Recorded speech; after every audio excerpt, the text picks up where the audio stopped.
Welcome to Uttarbanga TV 24/7। দেখুন, এখন Donald Trump এবং এলন মাস্কের মধ্যে হঠাৎ করেই একটা সিভিল ওয়ার শুরু হয়ে গেছে। আপনি এটাকে সিভিল ওয়ারই বলবেন। এই দুজন কয়েক সপ্তাহ আগে ভাইয়ের মতো একে অপরের প্রশংসা করছিলেন। এলন মাস্কের ছেলে ডোনাল্ড ট্রাম্পের আশেপাশে খেলতো, সব কিছুই ঠিকঠাক চলছিল। হঠাৎ করেই আমরা দেখলাম তাদের সম্পর্ক খারাপ হতে শুরু করেছে এবং এখন পরিস্থিতি এতটাই খারাপ হয়ে গেছে যে তারা সারা বিশ্বের সামনে একে অপরের বিরুদ্ধে বড়সড় অভিযোগ করছে। এলন মাস্ক এমনকি বলেছেন, আমি যদি না থাকতাম তাহলে ডোনাল্ড ট্রাম্প কখনোই প্রেসিডেন্ট হতে পারতেন না। এরপর থেকে ডোনাল্ড ট্রাম্প ও এলন মাস্ককে সামনে নিয়ে কিছু কথা বলছেন। হঠাৎ করেই এলন মাস্কের প্রধান কোম্পানিগুলোর শেয়ার পড়তে শুরু করেছে। আমি যখন বলছি শেয়ার পড়তে শুরু করেছে, আমার মানে এগুলো ক্র্যাশ করছে। আপনি যদি টেসলার শেয়ার দেখেন মাত্র একদিনে, কারণ গত রাতে এলন মাস্ক এবং ট্রাম্পের মধ্যে লড়াই হয়ে টেসলার শেয়ার প্রায় 14% নিচে নেমে গেছে। গত 4 দিন ধরে রিপোর্ট আসছিল যে ডোনাল্ড ট্রাম্প এবং এলন মাস্ক পলিসি ইস্যুতে একমত হতে পারছেন না এবং তাদের ব্রেকআপ যে কোনো সময় হতে পারে। গত 5 দিন টেসলার শেয়ার 20% নিচে নেমে গেছে এবং এতে এলন মাস্কের নেটওয়ার্থ $34 বিলিয়ন কমে গেছে এবং এটা সবেমাত্র শুরু।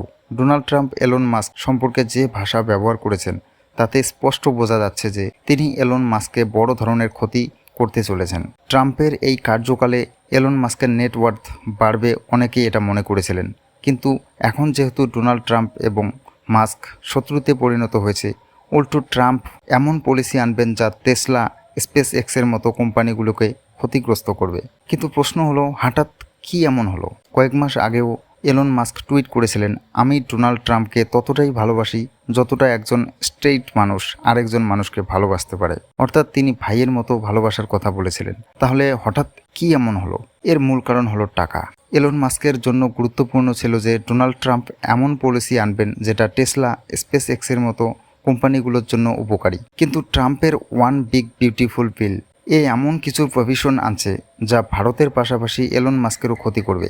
এই বিলে ট্রাম্প আমেরিকানদের ট্যাক্স কাটছেন, কমাবেন আমেরিকানদের ট্যাক্স, কিন্তু সেই টাকার যোগান দিতে বিদেশি রেমিটেন্স ট্যাক্স বসাচ্ছেন যা ভারতীয়দেরও উপরে প্রভাব ফেলবে। এছাড়াও ট্রাম্প ইলেকট্রিক গাড়ির সাবসিডি বন্ধ করে দিচ্ছেন, যা টেসলার জন্য ক্ষতিকর। এলন মাস্ক বুঝতে পারছেন যে ট্রাম্পের পলিসি তার ব্যবসাকে ধ্বংস করতে পারে, তাই তিনি ট্রাম্পের বিরুদ্ধে সরব হয়েছেন। এলন মাস্কের পাল্টা আক্রমণ এভাবেই করেছেন। এলন মাস্ক এখন ট্রাম্পকে নিয়ে অতীতের কেলেঙ্কারিগুলো সামনে আনছেন। তিনি এমনকি দাবি করেছেন যে জেফ্রি এপস্টাইনের ফাইলে ডোনাল্ড ট্রাম্পের নাম আছে এবং এজন্যই এপস্টাইন ফাইলস এখনও পাবলিক হয়নি।